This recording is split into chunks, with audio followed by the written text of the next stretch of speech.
अस्सलामुअलैकुम, welcome back to Shahab academy YouTube channel. दोस्तों, उम्मीद है आप लोग सारे खैरियत से होंगे और ज़िंदगी अच्छी गुजर रही होंगी। आज की वीडियो है, आप लोगों को पता है कि एसएसटी रिज़ल्ट आ चुके हैं। जितने भी सब्जेक्ट के रिज़ल्ट है और जो अनाउंस हुए हैं उसके बारे में आज वीडियो है।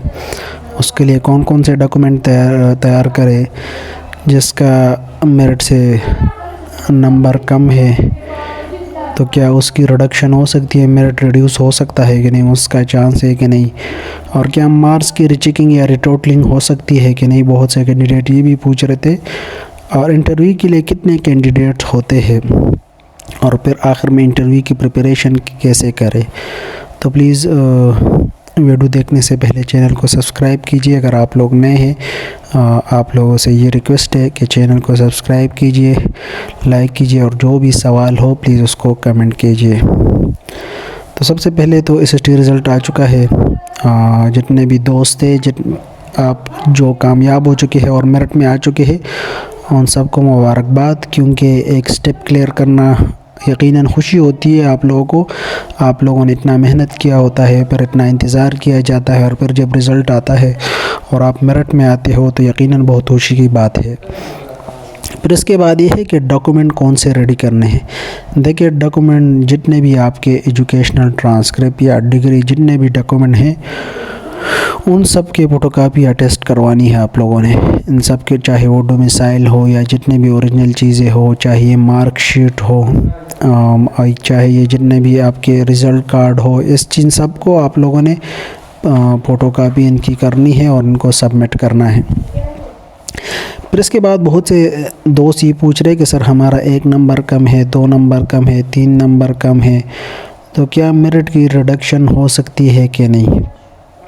देखिए, ये ईटा नहीं, ये Khyber Pakhtunkhwa public service commission है।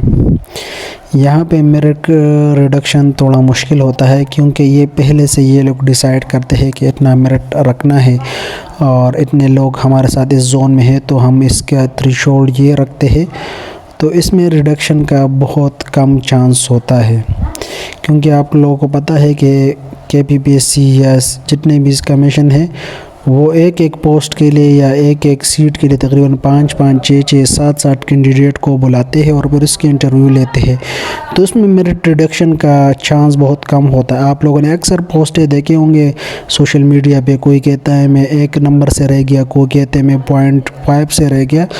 तो बड़े टेस्टों में या Khyber Pakhtunkhwa public service commission या सेंट्रल सर्विस कमीशन में इस तरह मेरिट रिड्यूस करना बहुत मुश्किल होता है।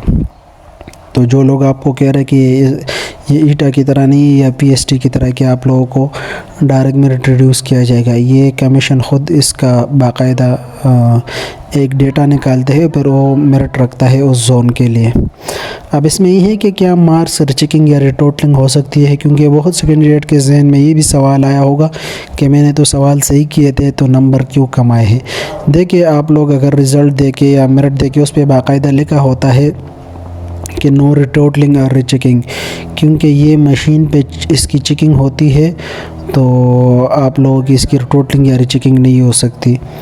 फिर इसके बाद है कि टोटल कैंडिडेट इंटरव्यू में टोटल कैंडिडेट कितने होते हैं। मैंने आपको पहले भी बताया कि ये हर जोन के अलग डिपेंड है, उसमें कितने सीट है और कितने लोग मेरिट में आ चुके हैं।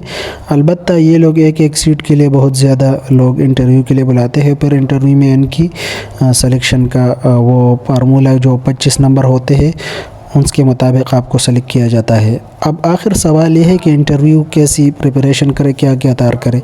देखिए, इंटरव्यू में तो पहले आप लोग अपना ड्रेस सही ले जाए, अच्छा एक मज़ेदार ड्रेस पहन लें, क्योंकि Khyber Pakhtunkhwa public service commission में बड़े लोग होते हैं, वो आप लोगों से इंटरव्यू लेते हैं। फ़र्स्ट ऑफ ऑल आप लोग अपना इंट्रोडक्शन सही तरह से तैयार कर सकें, ताकि आप लोगों को, क्योंकि हमेशा इंट्रोडक्शन आप लोगों से पूछे तो इंट्रोडक्शन बिना झिझकते हुए, बिना किसी होप के अच्छा से इंट्रोडक्शन करें, और वो जिस ज़ुबान में बात कर रहे हैं उस ज़ुबान में आप लोग इंट्रोडक्शन दे दें। फिर इसके बाद अपने सब्जेक्ट के बारे में जितना आप लोगों को नॉलेज हो वो थोड़ा सा टच कर ले, कभी भी कोई सवाल पूछ सकते हैं। इंटरव्यू में ज़्यादा ये नहीं होता कि आपका ज़्यादा वो पूछे, कभी कभी जनरल सवालात भी ज़्यादा होते हैं, करंट अफेयर भी होता है, बाकी दुनिया के बारे में बहुत सी चीज़ जो करंट चीज़ें चल रही उसके बारे में पूछी जाती है। तो इन सब चीज़ों को आप लोगों ने टच करके जाना होता है, सही है।